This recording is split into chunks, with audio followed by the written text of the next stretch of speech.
Pernah dengar profesi analis sistem? Mungkin yang langsung kebayang di kepala tuh orang yang lagi ngoding, nunduk terus sampai pagi. Atau jangan-jangan malah kayak arsitek super canggih yang lagi ngerancang cetak biru digital sebuah perusahaan. Nah, mana nih yang benar? Yuk kita bongkar bareng-bareng. Nah kan, ini dia anggapan yang paling sering banget kita dengar. Oh, analis sistem, itu sih programmer juga, cuma judulnya aja dibikin keren. Eits, tunggu dulu. Kenyataannya itu jauh lebih dalam dan kompleks dari itu. Spoiler dikit ya, mereka bukan sekedar tukang ngoding. Coba deh kita bayangin skenario ini. Di satu sisi, ada tim bisnis yang ngobrolin soal target, profit, strategi, dan pokoknya kita harus jadi nomor satu. Di sisi lain, ada tim teknologi yang pusing ngomongin bug, server down, sama bahasa coding yang buat orang awam kayak tulisan alien. Beda frekuensi banget kan? Nah, jurang pemisah ini nih yang sering jadi biang keladi kenapa banyak proyek digital gagal di tengah jalan. Dan di tengah-tengah jurang itulah pahlawan kita muncul. Yap, analis sistem. Mereka ini unik, bukan murni orang bisnis, tapi juga bukan murni orang teknologi. Posisi mereka itu persis di tengah, sebagai arsitek jembatan yang menyatukan dua dunia yang beda bahasa ini. Jadi, kalau kita simpulkan secara simpel, tugas utama analis sistem itu adalah menerjemahkan bahasa bisnis ke bahasa teknologi, dan sebaliknya.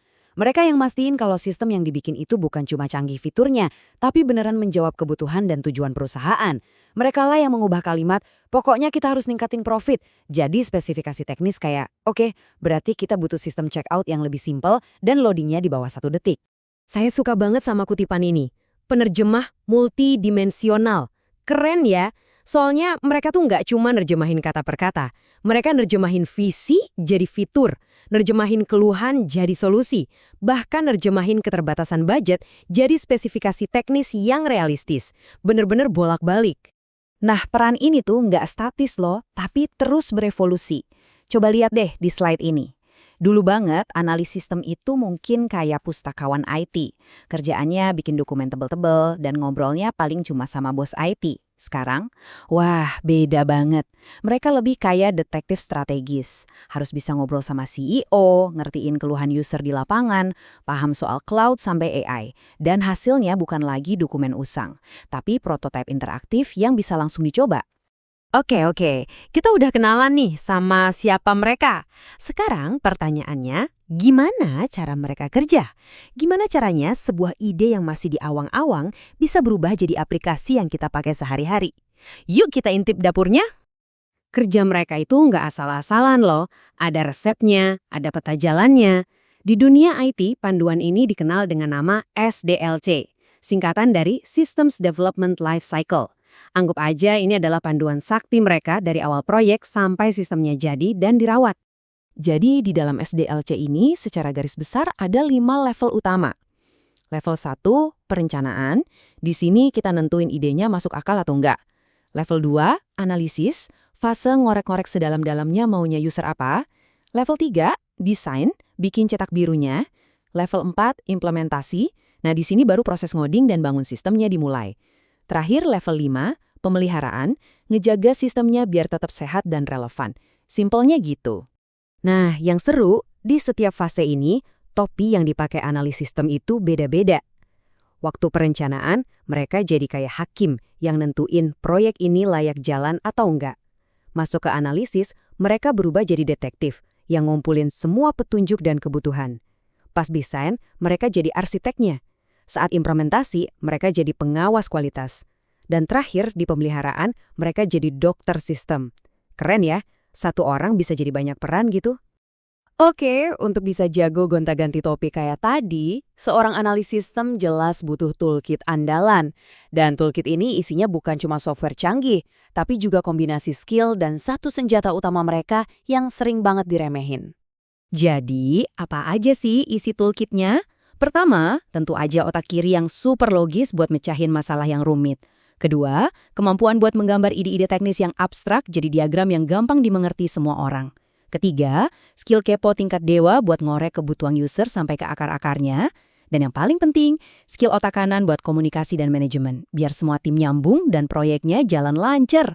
Benar-benar perpaduan antara seni dan sains. Tapi dari semua senjata di toolkit mereka, ada satu yang paling kuat, paling krusial, padahal jadi penentu hidup matinya proyek. Apa itu? Dokumen. Yah, kalian nggak salah dengar kok, dokumen. Ini bukan cuma tumpukan kertas biasa, ini adalah kontrak suci yang mengikat dunia bisnis dan dunia teknologi dalam satu pemahaman yang sama. Dan dokumen ini pun ada kastanya. Di level paling atas ada BRD. Ini ditujukan buat para bos. Bahasanya soal kenapa kita butuh sistem ini dan apa untungnya buat perusahaan. Turun satu tingkat ada FRD. Ini buat para manajer produk. Isinya lebih detail soal sistemnya nanti bisa ngapain aja. Dan di level paling bawah, yang paling teknis, ada SRS. Nah, ini kitab sucinya para developer. Isinya resep lengkap bagaimana cara membuatnya. Seorang analis sistem yang hebat harus fasih di ketiga bahasa dokumen ini. Oke, perannya kedengeran keren dan menantang banget. Tapi, gimana dengan prospek karirnya? Dan tentu saja, yang paling penting, gajinya gimana? Pertanyaan krusial kan? Yuk kita lihat datanya. Soal jenjang karir, ini bukan jalan buntu. Sama sekali bukan. Justru ini lebih kayak launchpad atau papan loncat. Kamu mulai dari junior, naik ke senior. Tapi dari situ, karena kamu paham dua dunia, bisnis dan teknologi, pintunya kebuka lebar banget. Mau jadi manajer project? Bisa. Mau jadi direktur IT? Sangat bisa. Bahkan nggak sedikit yang ujung-ujungnya jadi CTO. Langit adalah batasnya. Oke, cukup basa-basinya, kita langsung ke inti pertanyaan yang mungkin udah ada di benak kalian dari tadi. Berapa sih kisaran gaji seorang analis sistem di Indonesia saat ini? Oke, ini dia angkanya. Berdasarkan data pasar terkini ya, untuk posisi junior atau fresh graduate, biasanya start di angka 5-10 juta per bulan. Begitu pengalamanmu masuk 3-5 tahun, kamu bisa naik ke level menengah dengan gaji 10-15 juta.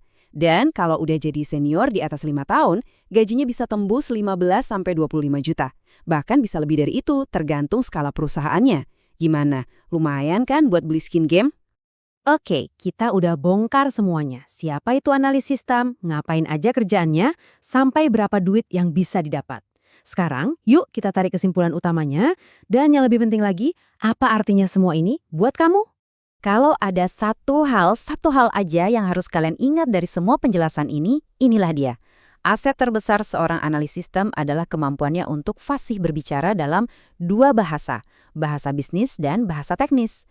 Kemampuan inilah yang bikin mereka jadi sosok yang sangat berharga dan sulit digantikan. Mereka bukan sekedar koder, mereka adalah diplomat, arsitek, sekaligus penerjemah di era digital. Tapi tunggu dulu. Setelah dengerin semua ini, mungkin ada yang kepikiran, loh, kok ini mirip banget ya sama bisnis analis? Pertanyaan yang bagus banget. Mirip tapi tak sama. Nah, menurut kalian, apa nih beda utamanya? Coba deh tuangin jawaban kalian di kolom komentar di bawah. Saya penasaran banget pengen baca pendapat kalian semua. Kalau kalian suka pembahasan kayak gini dan ngerasa dapat ilmu baru, bantu saya dengan klik tombol like, subscribe, dan yang paling penting, nyalain lonceng notifikasinya ya, biar kita bisa ketemu lagi di video berikutnya. Sampai jumpa!